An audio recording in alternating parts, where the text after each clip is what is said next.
ไก่กอบไตไม่ไข่นอนก้าว่าไก่กอบไตไม่เนื้อกวันจ้ะฮะก็ที่ว่าก้าว่าไก่กอบไตไม่ไข่นอนหังวัวหวง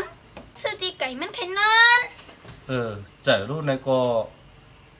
สิบอ่านให้ว่าคือนั่นข้าว่าไข่แม่มันไปมองง้อมหาข้าว่าไข่เมมันไปมั่งว่อมเนี่ยจ้ะวัวหวงโจเลียวเพื่อเราจักง้อมอะไรยังล่ะเมมันมองง้อมเตนอเปิดเอาจักว่ามดไก่เมมใครบอกว่าเตนะสิบาทางนู้ง่าว่างูตีขายจูมึงเขหาง่าว่างูเลื่อนมาจูดุเข็ดเนี่ยจ้ะตัวเลี้ยวงูแต่มีเหตุตัวเจอเตเนาะอย่างตอนยามพันงูเตนะชิบุว่าเขาแท่งจ้าว่าจ้างไปอุ้มอังมวยหาย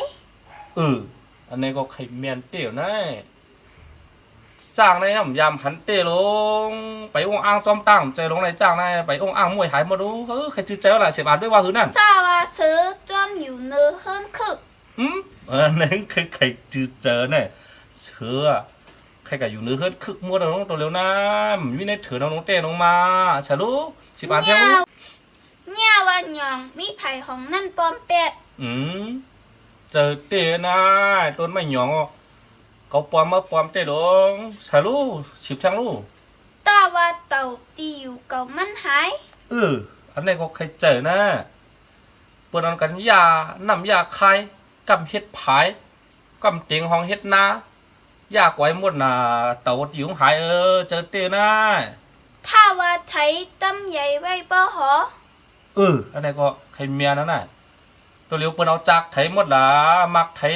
เอาควายนั่นเปิ้นบ่ใครไถลงตั้มใหญ่ไว้บ่หอเต้ตั้มใหญ่ไว้ชามมักเจออะไรกันแน่น่าว่าหนูมอจูเหลืองเพฮะมอจูจ้อมจ่องจะหาเขายำสอนมอจูเหลืองเพจะเต้ถ้าว่าพึ่งเอาไผ่จุดลึงห้องมันเจอในก็ห้องพึ่งมีอะไรก็เกาตำเมื่อยาเอาไฟจุดเป็ดเตียวนะมาว่าแม่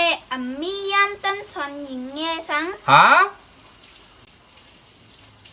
ในก็ทำใครใจไว้ในมาว่าเมมียามตันสอนหญิงแง่สังจะเด้กับป่าในกลุ่มเจอพิษปุกว่าอินเทอร์เน็ตว่าด้วยดังวันคุมหางเครื่องหางพังเขาเฮ็ดเชฟีเชพับว่าโวเป็นโคส่งขายเมืองนอกอันนี้ก็ทำใครเมียนเนอะวูนมีเตี้ยเมืองเขาเนี่ยเอาขายเมืองนอกมดเตี้ยเจอไว้เตี้ยเนาะเนาะ